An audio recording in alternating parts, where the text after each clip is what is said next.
You think working harder will grow your business? It won't. That's not because your business is broken. You're probably just focusing on the wrong things.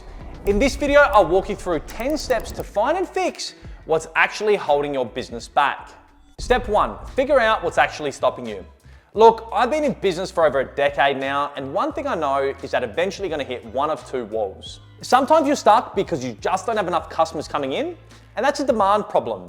And on the other side, sometimes you're stuck because you just don't have the team or systems to keep up with the customers you already have. And that's a supply problem. So your first job is to figure out if you have a demand or a supply problem, and that's pretty simple. Just ask yourself, if I magically doubled my leads tomorrow, would my business grow or would everything come crashing down? If your business would grow, you've got a demand problem. That means you need to work on your marketing efforts and attract more customers.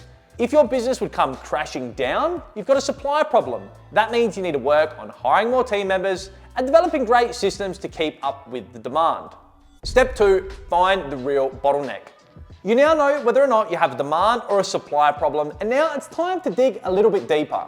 So often people stop short and just say, I need more leads. And that's great and all, but it won't fix everything. If you dig a little bit deeper, you might find out that you don't need more leads. You just need to close more of them. Or if you dig a little bit deeper, you might find that you have plenty of leads, your sales team is closing them, but you just don't have the team or the systems to deliver the products or services.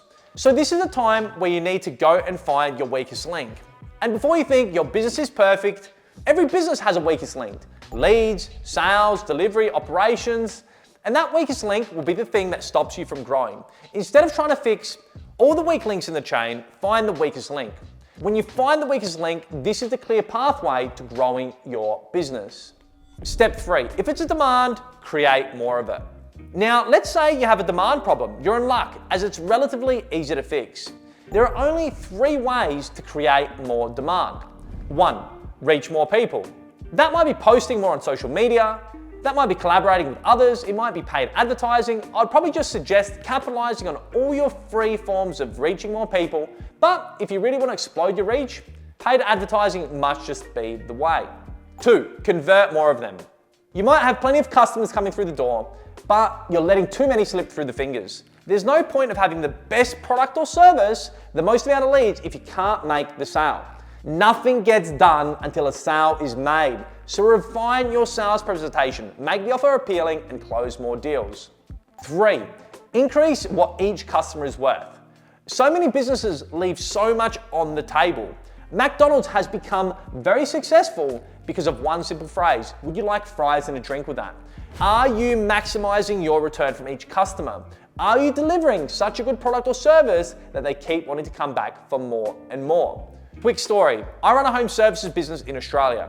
Originally, we focused on delivering one line of service. That's great, and we got really good at that. But then we decided to add multiple services. Same customer, but the value of that customer increased tenfold. Sometimes it's just not about getting more leads, it's about pulling the right levers to maximize what you've already got. Before I move on to step 4, if you're getting value, be sure to smash that like and hit subscribe. Step 4, if it's supply, create more capacity.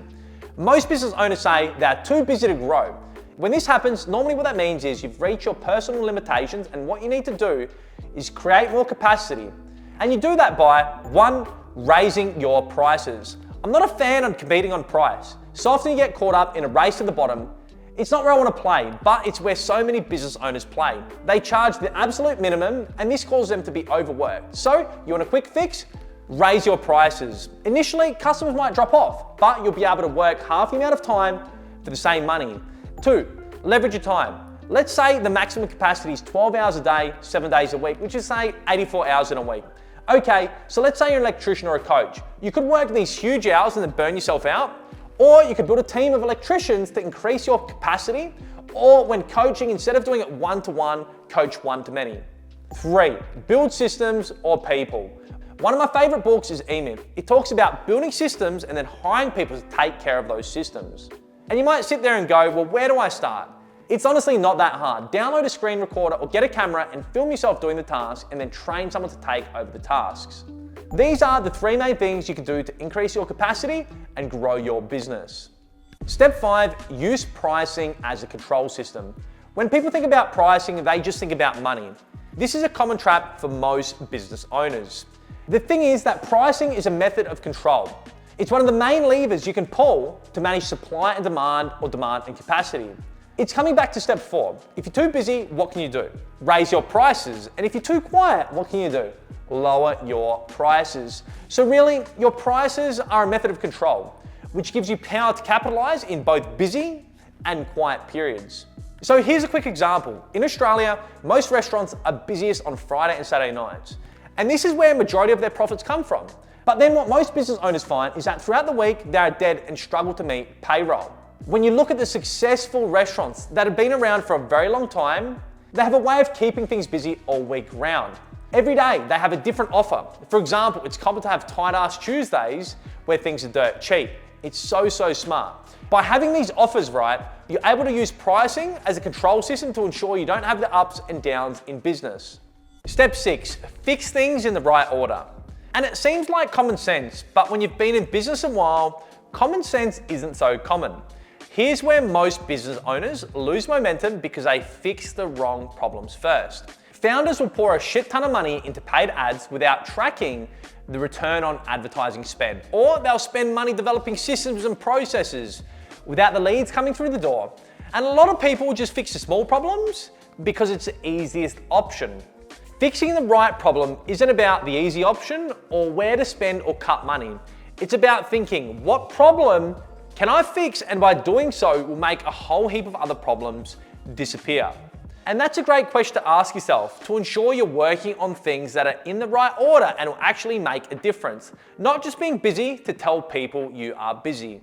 Step 7, let data tell you the truth. I wish business was busy 24/7, but the truth, there'll be ups and downs. But when things are quiet, I'm guilty of this myself, I think we need more leads, more people, and we need to rebrand. This is great, but your intuition can lie and data doesn't. See, whenever something is happening in business, like a challenge, we get emotional. And when we are emotional, we are distracted and can't actually see what's really going on.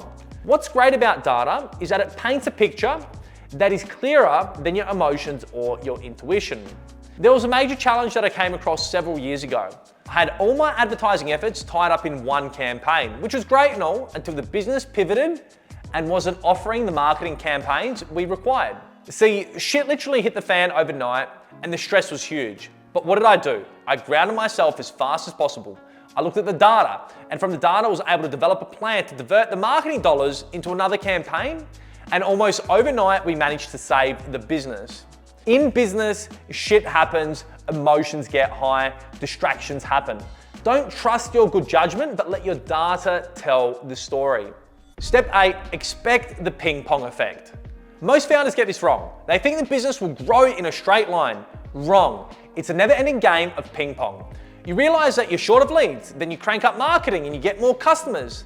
Then you're slammed with too much work that you can't keep up with, and in a couple of months, things dry up again. Or you've just grown your team over the last 12 months, adding another 10 people. And by the end of the year, 6 drop off and you're almost back to where you started. See, I spoke with my coach a few years ago and he said that business is like the stock market. It will bounce up and down, up and down. And that's the natural rhythm of business. Most business owners get pissed off and frustrated because they expect things to be smooth sailing. But when you drop that expectation and realize business is just like a ping pong, it gets so much easier. You might hire 10 people. At 12 months, 6 drop off. And then you're back to 4.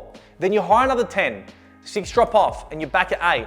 You hire another 10, 6 more drop off, and you're at 12 employees now. Even though things might look up and down, when you step back and look at your business, as long as it's climbing over the long term, that's the main thing.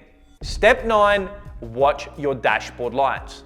I've said this so many times, as your business grows, your problems won't disappear, they just get better at hiding. When you first start your business, you can see and hear everything. You feel when your salesman doesn't close that sale, or when that supply invoice comes in. But once you scale your business, those signals get quiet, and that's why you need a data-driven metrics on a dashboard. And here's a couple of things you should keep an eye on. Leads to conversion rate. Are enough leads coming in and are you closing them? Average ticket sale. How much is each customer worth and what can you do to increase it? Delivery time.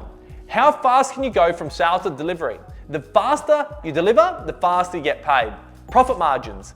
Are you making enough money to make it worth the stress? Customer satisfaction, because repeat customers are the cheapest marketing you'll ever buy. It's not just enough having a dashboard, but you really need to pay attention to it each day, week, month, and year. And if you do notice something becoming a problem, act before it becomes too late. Your business dashboard will keep you in business. Step 10, fix, reinvest, repeat. You think growth is a one-time project. I used to think that as well, but it's not. It's a flywheel. You fix one problem, you free up time, energy, and money.